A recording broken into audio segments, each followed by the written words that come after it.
Welcome to our series, The Battle for Public Education in the 21st Century. I'm Ken Yale, education correspondent for Flashpoints on Pacifica Radio. Yeah, feel this from the bottom of my heart, y'all. Truly inspired. Here we go, come on, look, yo, just teaching to the test. Forced by the feds, or they losing that check. Too many children left behind by this corporate assembly line. How they privatize education is a human right, and they kids gonna be fine. They send them to private schools, while ours get sent to prison or given a job serving fast food. Cash rules. Today's program is entitled The Future, Hopes and Concerns. What most concerns you about the future of public education in the U.S., and what makes you most hopeful? I posed this same question to most of the people I interviewed for this series. We conclude our series with a collage of their responses. Let's kick it off with Dr. Chayla Delgado, a teacher at Coliseum College Prep Academy in Oakland. What makes me most concerned about the field of education is this division that has been forged between educators, and particularly progressive educators, and communities of color. I think that schools are failing students left and right, but I think that we have to have a real conversation about racial equity in education and to be really honest about the crisis and the realities of structural racism and classism in schools, and also say what we need is a real overhaul of our public education system. My fear is that we are getting further and further away from that conversation because we are imagining that these forces of privatization can fix that for kids. Privatization has never fixed anything for folks of color in the U.S., and it's definitely not going to fix things for students of color in public schools. What makes me the most hopeful is potential alliances I see. So in these struggles, I think that the Chicago Teacher Union strike was incredibly inspirational for teachers across the country. The fact that not only did those teachers strike, but that the community really stood with them. Here's Dr. Derek Smith, assistant professor in leadership studies at the University of San Francisco. I'll start with the most hopeful. Always the students. There are tons and tons of educators, not just here, but around the world, that have that lens of let's do this right, let's do this well. Let's respect the student's capacity, let's respect the family's history, let's challenge the student, not dumb it down, not give them excuses, but lovingly and supportively and with flexibility challenge them. And that's what gives me a lot of hope. What worries me is a compromising of the development of critical thought and its necessary ideological partner, courage. And that scares me to death because you cannot have a fight against large profiteering and profit-making systems without critical thought and courage. You can only be a great executing tool of that system with the technical skills. Dr. Monique Morris is a social justice scholar and co-founder of the National Black Women's Justice Institute. I am most concerned about the ways in which our reactions to student behavior have been criminalizing and punitive. I'm actually hopeful about the fact that more and more people are concerned and are willing to explore alternatives. And I reflect upon the conversations that I've seen take place in classrooms between teachers and students, particularly students who are in high poverty schools or who are in juvenile court schools. I see that there is a tremendous opportunity for us to rethink what we know, quote unquote, about these kids and come to understand that our young people want to be in school, they want to learn, and they want adults to show them what they need to know. There's a lot of pain that a lot of young people are dealing with. And this inability for us to respond to their pain is what ultimately allows it to fester and for it to inform their own harmful acts. We want to try to build in learning spaces that really get to the core of some of these issues. Dr. Kevin Kumashiro is Dean of the School of Education at the University of San Francisco. In the 1970s, neoliberal ideology began to influence how we treated educational reform around the world. And what we saw were countries with some of the highest literacy rates in the world. We saw those literacy rates plummet. We saw really educational inequities become greatly increased in a very short period of time because the educational system was moved towards this market system. It's sad to then think that that ideology continues to drive both economic reform and education reform today. To me, what is hopeful is that we see examples of people collectivizing and pushing back against this frame. And I think the more that we can see education as a movement, and the more that we can see ourselves as part of that, the more hope I have for really substantive changes that transform our educational system into something that truly advances democracy in this nation. Now Milton Reynolds, Senior Program Associate at Facing History and Ourselves. Hope is working with great teachers and students and seeing the possibility of education. I love education. I don't trust schooling, if that makes sense. This idea that we could repurpose a system to meet the needs of a collective is exciting. The idea that we might someday actually practice interracial democracy is fascinating.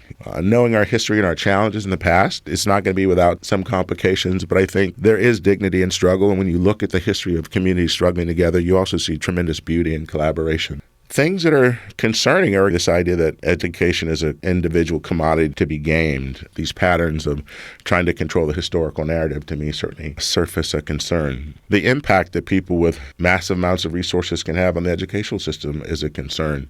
Dr. Diane Ravitch is an NYU professor and a former education official in the George H.W. Bush and Clinton administrations.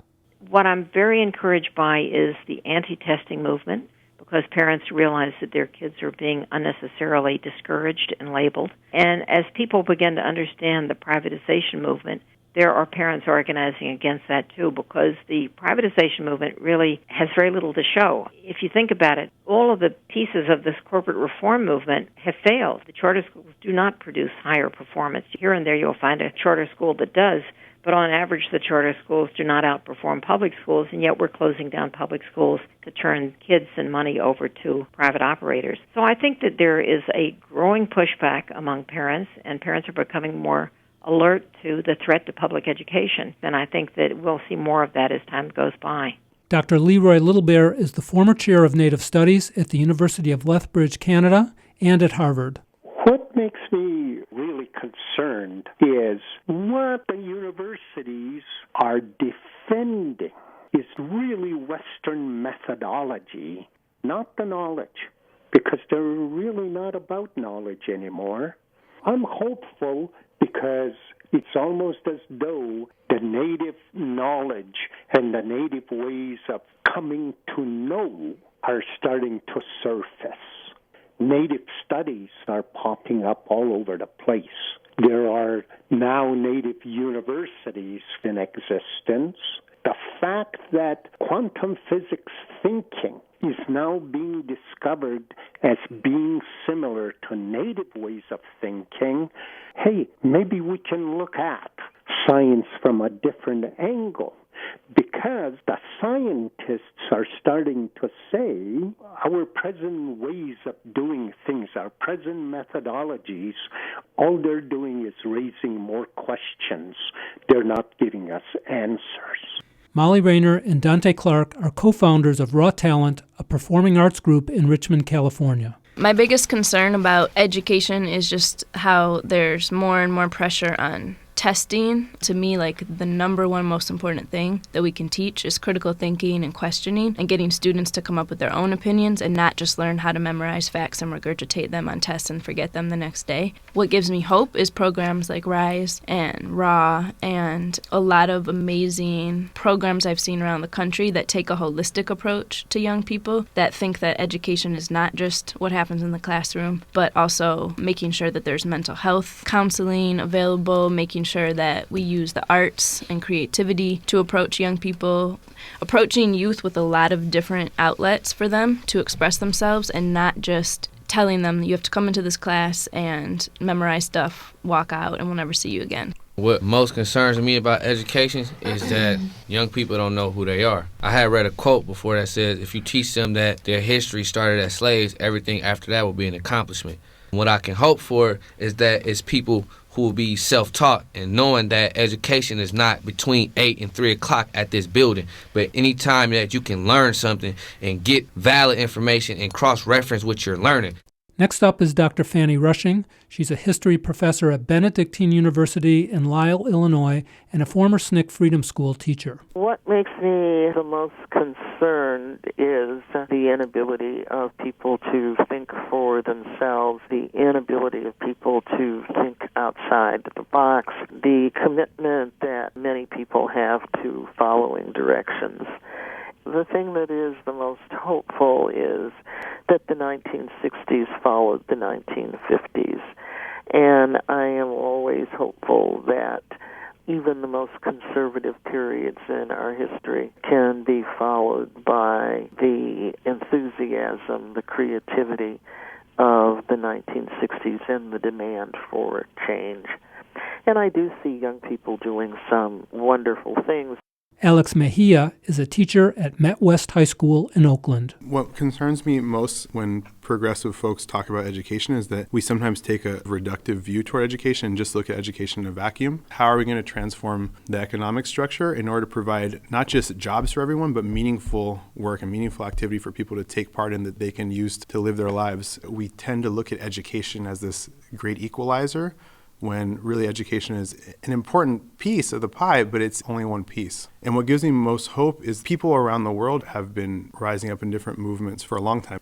I see the spark of that movement within the students I work with. They have big hopes, they have big dreams, and I've seen pockets here and there where students are getting together to talk about how they can be successful individually, but just as importantly is how they can build collective capacity to demand the types of opportunities that they deserve. Jessica Wong is co-director of June Jordan School for Equity in San Francisco. The thing that concerns me most is the regard in which we hold teaching in this country right now. I think that it's one of the most challenging jobs that anyone could ever have. I think it's grossly underfunded and under-supported in terms of pay as well as regard. What gives me hope are the students. We can't figure out the answer to save the public education system or inequity in the United States, but I'm pretty confident that some of our students will be able to. This is Dr. Bill Ayers, retired education professor at the University of Illinois, Chicago, followed by his brother, Dr. Rick Ayers, a professor in teacher education at the University of San Francisco. The concern is the sustained attack, which,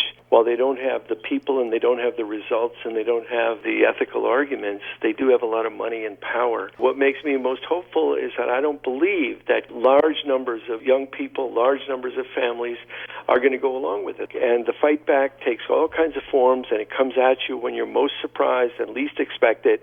And I think if you look at the last couple of months, after the Ferguson verdict and the Eric Garner verdict, and you see young people taking to the streets, the most clear-sighted, articulate, brilliant, courageous young people coming together and building a movement. That's what gives me hope. And it's amazing to see how this movement grew up in all these areas. Well, these things didn't just come from nowhere. And I think all the work that has happened over the last 15 years, the kind of base building, the kind of discourse and narrative that's been developed allowed a kind of leadership to emerge. Young, black, queer, brown, women, everyone who has been despised in our society ends up leading these movements. Rosemontottobre is the director of the Native American Academy. The young people themselves give me the most hope. They are the emergents, and they're much smarter than anyone gives them credit for.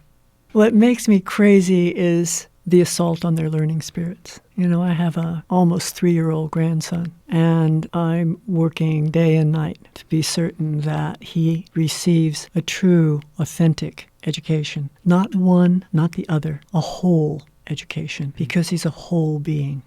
Jesse Sharkey is vice president of the Chicago Teachers Union. The thing that concerns me most about the future of public education is that I think there's a chance that there won't be public education, at least not in the way that we recognize it. If we have a long enough sustained kind of political trend that has to do with denigrating public institutions and emphasizing above all the need to have private markets and private institutions that compete for profit, and we apply that to the schools in an ideological and rigid enough way, we will do in the public school system. The thing that makes me most hopeful is that there's no way that people are going to let that happen to the public schools without a fight. No way. People care about their schools. We can be told our schools are failure factories and they need to be shut down, and people might even agree with that in the abstract. But when someone tells you that it's your school's turn to be shut down And your kid is going to lose all the friends and people who they got to know, and the school that's in your community that had been a bedrock of the neighborhood is going to be closed, and you risk losing things that you care about. Then suddenly people wake up. Here's Dr. Rochelle Rogers-Ard, the manager of Teach Tomorrow in Oakland. Well, hopeful is easy. When I go into classrooms and I see it working, when I see teachers specifically who have struggled, and then they've come over the hill and they are doing wonderful work, I'm like, okay, this was worth it. And the times that we cried together was worth it. And this child is now getting a better education because this teacher was resilient and struggled with it. What worries me is our insistence upon trying to label, I guess, or trying to pigeonhole children. I'm the mother of 3 black boys, and my eldest son said, yeah, I don't fit in any of those demographics, right? So this notion that because he's a black boy, if we teach him this certain way, he'll be able to get some strategies that he's supposed to get. That's just greatly flawed. And what we have to do is figure out how to differentiate for the needs for all these different children. Jesse Hagopian teaches at Garfield High School in Seattle, where he led one of the first standardized test boycotts in the country. The thing that makes me most concerned about the future of public education is the complete silencing of educators that's going on in the media. But I think what is so inspiring to me is that we are currently experiencing the largest revolt against high-stakes testing in U.S. history. There are more people engaged in collective acts of resistance to reclaim our schools from the testocracy than have ever occurred in our past. Norma Gonzales teaches at Monzo Elementary School in Tucson, where she led the struggle to maintain the Mexican-American Studies program. What really concerns me is the level of dehumanization in the classroom that forces teachers to have oppositional and negative relationships with their students because everything is focused on data and the outcomes of high-stakes testing. Education is doing exactly what it's supposed to do, and that is weed certain groups out and allows only a dominant group to have success. What gives me the hope is that I know that there are educators across the nation that are fighting towards a liberatory education that is going to provide those opportunities across the board, which is what we believe our educational system is for. And finally, here's Jeremiah Jeffries, a teacher at Redding Elementary School in San Francisco and a leader in Teachers for Social Justice. What I'm most worried about is people giving up, people feeling like that there's nothing that they can do. As an organizer and as a teacher, that's the scariest thing. I worry about people really feeling like they have no say, that they really just have to go along with whatever happens, that they have to accept the terribleness of any situation that they're in. And what gives me hope is first graders. It is a rare, if never in my experience I can think of, where I've met a 6-year-old who was not excited to learn something, who wasn't forgiving and could not find in their heart to want for a better world. I can guarantee a 6-year-old will find the will to resist when things aren't right. Our young people are really, in some ways, they can be our best teachers if we're open to listening to them and hearing from them. I hope it's our 6-year-old spirit, our will to resist and our will to learn that really drives us on.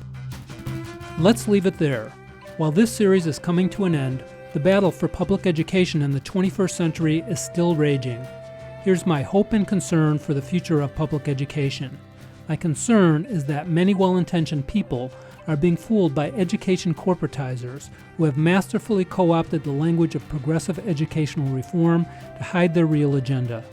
My hope is that everyone who cares about education for liberation and for social justice will find a way to connect to the many powerful movements that are growing every day, everywhere. This series was produced to support your activism.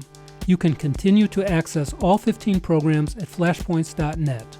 All the full interviews used to make the shows will also be posted there this summer. Many thanks to our guests for sharing their deep insights and wisdom over these 15 weeks. A special appreciation to Rick Ayers for his support in conceptualizing this series and hooking us up with such amazing social justice educators. My deepest appreciation to the executive producer of Flashpoints, Dennis Bernstein, and to technical director Mike Biggz for their steady encouragement, their skillful mentorship, and their generous support. For Flashpoints on Pacifica Radio, I'm Ken Yale.